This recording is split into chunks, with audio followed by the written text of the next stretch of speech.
Hello everyone, I am Sushil Kesri, Senior Physics Faculty Vidya Mandir Classes HL Korwa.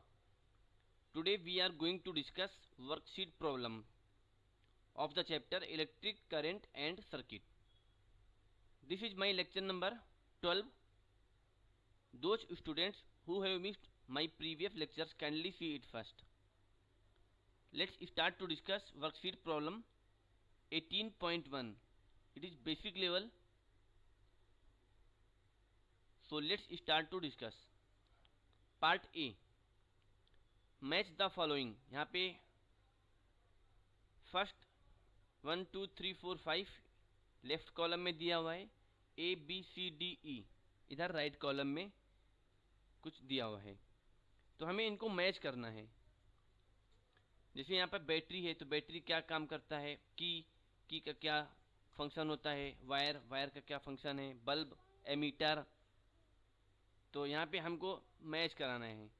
Suppose battery है, so it is combination of cells. तो A का जो answer हो जाएगा वो सी हो जाएगा.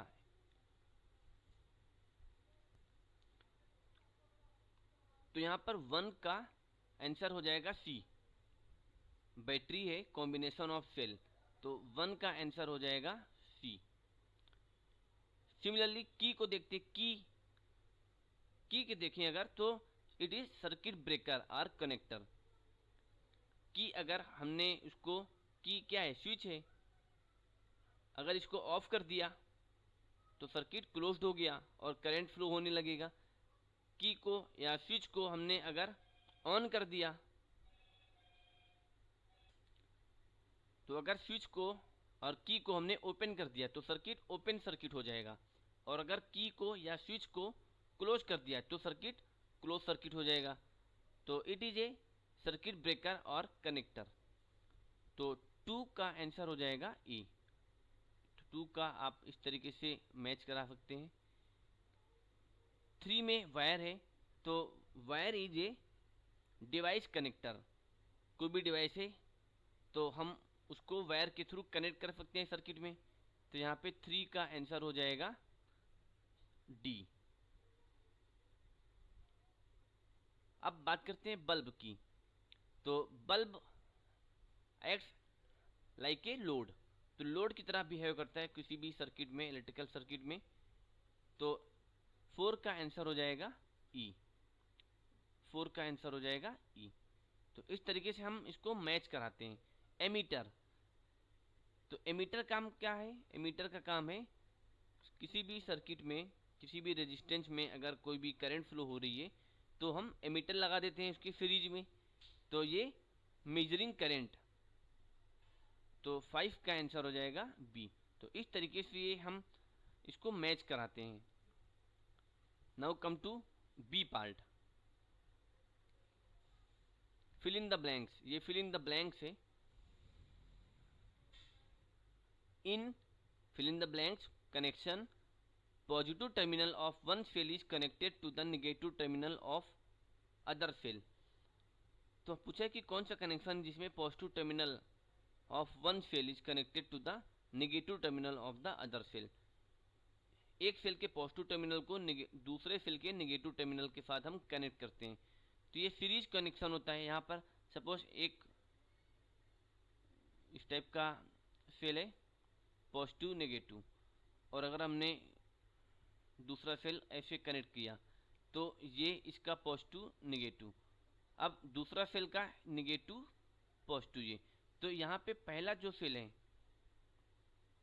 ये एक सेल है, इसका पॉजिटिव टर्मिनल को दूसरे सेल के नेगेटिव टर्मिनल के साथ कनेक्ट किया है ये इस टाइप से. तो ये कैसा कॉम्बिनेशन हो जाएगा, ये series combination of the cell होगा. तो ये यहाँ पर in series connection positive terminal of one cell is connected to the negative terminal of the other cell. Question number 2, fuse wire is made up of an alloy of fill in the blanks and fill in the blanks. तो यहाँ पे हमें find out करना है कि जो fuse wire होता है वो कौन से एलॉय से बना होता है. हमें ये चीज़ फाइंड आउट करना है. तो इलेक्ट्रिकल फ्यूज क्या है, fuse is a safety device or protective device which protects electrical components in the circuit by breaking the circuit when there is a short circuit। अगर कहीं पे भी किसी भी सर्किट में शॉर्ट सर्किट हो गया या फिर ओवरलोडिंग हो गया, ओवरलोडिंग होने की वजह से सर्किट में बहुत ज़्यादा हाई करंट इंक्रीज कर जाती है, बहुत ज़्यादा करंट इंक्रीज कर गई, हाई करंट फ्लो होने लगती है, तो उसकी वजह से जो इलेक्ट्रिकल अप्लायंसेज है वो डैमेज होने का डर रहता है। So it is a safety device और ये एलॉय से बनता है, टिन और लेड से, टिन और लेड के एलॉय से बनता है। इसका जो मेन कैरेक्टरिस्टिक्स होता है फ्यूज का, वो फ्यूज का मेन कैरेक्टरिस्टिक्स क्या है? एक तो लो मेल्टिंग पॉइंट होना चाहिए और दूसरा हाई रेजिस्टेंस। तो ये फ्यूज का कैरेक्टरिस्टिक्स है, जो फ्यूज है वो इस टाइप के मटेरियल से बना होना चाहिए जिसका मेल्टिंग पॉइंट बहुत लो हो और रेजिस्टेंस बहुत हाई हो। So it is a made up of alloy of tin and lead. It has low melting point and high resistance. तो इस वजह से हम टिन और लेड का हम यूज करते हैं। तो यहाँ पे टिन और लेड हो जाएगा।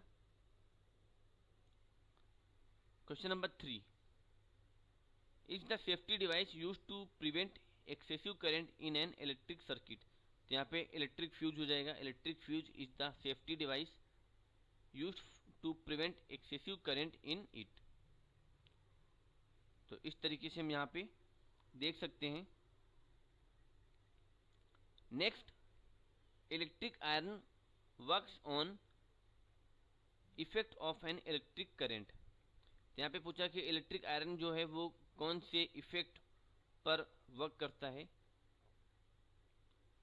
तो हमें पता है कि जो इलेक्ट्रिक आयरन है वो heating effect of an electric current पर वर्क करता है। तो यहाँ पर इसका आंसर हो जाएगा हीटिंग इफेक्ट, क्योंकि जब किसी भी वायर में करंट हम फ्लो कराएंगे तो वो वायर हीट प्रोड्यूस करेगा, हीट रिलीज करेगा। इस प्रिंसिपल पर ये वर्क करता है electric iron. Come to question number 5, a magnet produced by the flow of electric current in a wire is called a slash ion. तो अगर हम किसी भी वायर में करंट फ्लो कराते हैं तो वो वायर मैग्नेट की तरह बिहेव करता है। So it is an electromagnet.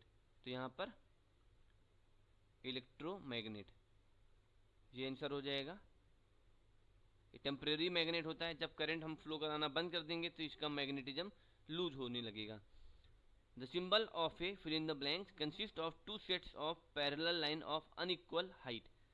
तो ये यहाँ पे two set of parallel line और उनका जो हाइट है वो अनइक्वल है।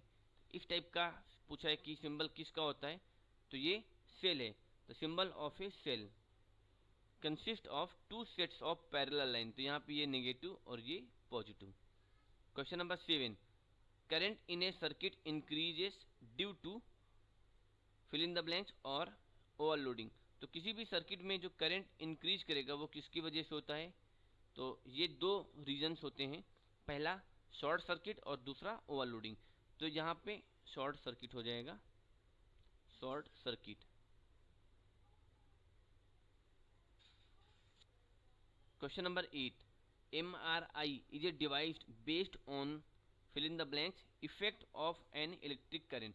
तो MRI मैग्नेटिक रेजोनेंस इमेजिंग, ये एक डिवाइस है जो कि हॉस्पिटल्स में फिजिशियंस लोग यूज करते हैं इमेजिंग के लिए। सो इसमें पूछा है कि ये किस इफेक्ट पर डिपेंड करता है, किस इफेक्ट पर बेस्ड है। So it is based on magnetic effect of an electric current. तो यहाँ पर मैग्नेटिक हो जाएगा, this is magnetic effect of electric current. तो इस तरीके से छोटे छोटे कुछ एप्लीकेशन है इनके। Now come to C part. C part is true और फॉल्स। स्टेट ट्रू और फॉल्स। तो इसमें पहला क्वेश्चन है, short and thick wire produce more heating than long and thin wire. तो ये स्टेटमेंट ट्रू है या फॉल्स ये बताना है। तो शॉर्ट और थिक वायर है, हमें पता है कि जो हीटिंग इफेक्ट में according to Joule's heating effect, heat produced in resistor I, H equals to I square RT. ये होता है where I is the current, R is the resistance of the resistor and T is the time. और resistance क्या होता है, R equals to rho into L upon A, where rho is the resistivity of the material of the resistor, L is the length of resistor and A is the area of the cross section of the resistor. तो अब अगर short and thick wire है तो उसका short का मतलब L कम हो जाएगा, और थिक वायर है, थिक वायर का मतलब क्या हो गया, उसका एरिया ज़्यादा है। तो अगर इसका एरिया ज़्यादा कर दिया हमने और L को भी कम कर दिया तो रेजिस्टेंस क्या हो जाएगा, resistance will be low in comparison to long and thin wire. Suppose long and thin wire का रेजिस्टेंस हमने ले लिया R डैश, तो R डैश रो तो सेम ही है, सपोज अगर सेम मटेरियल का बना हुआ है, रो L अपॉन A। तो इसमें देखते हैं अगर लॉन्ग है तो इसका मतलब लॉन्ग है तो L इसका ज़्यादा होगा, कंडक्टर का जो लेंथ होगा वो ज़्यादा होगा long, for long conductor, long wires.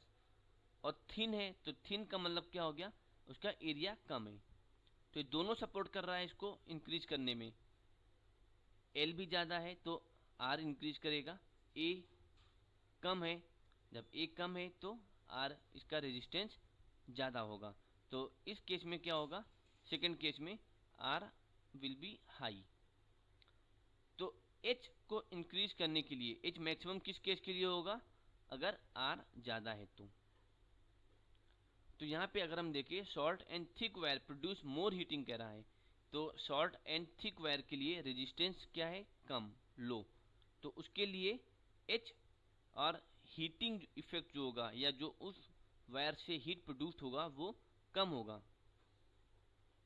Long and thin wire में हीट ज़्यादा प्रोड्यूस होगा, और यहाँ पे उल्टा बोल रहा है, यहाँ पे कह रहा है कि thick and short wire produce more heating, so it will be false statement. तो ये फॉल्स हो जाएगा। इस तरीके से हम एक कंपैरेटिव स्टडी कर सकते हैं। Second, fuse wire melt slowly when a large amount of current passes through it.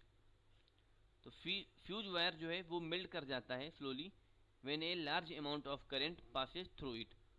तो ठीक है, अगर large amount of the current pass करेगा फ्यूज वायर में, क्योंकि फ्यूज वायर का जो मेल्टिंग पॉइंट है वो लो होता है, लो मेल्टिंग पॉइंट होता है, तो इस वजह से अगर हम फ्यूज वायर में लार्ज अमाउंट की करंट पास करेंगे तो ये मेल्ट कर जाएगा। So it is true statement, तो ये ट्रू हो जाएगा। Question number 3, an electric doorbell has electromagnet.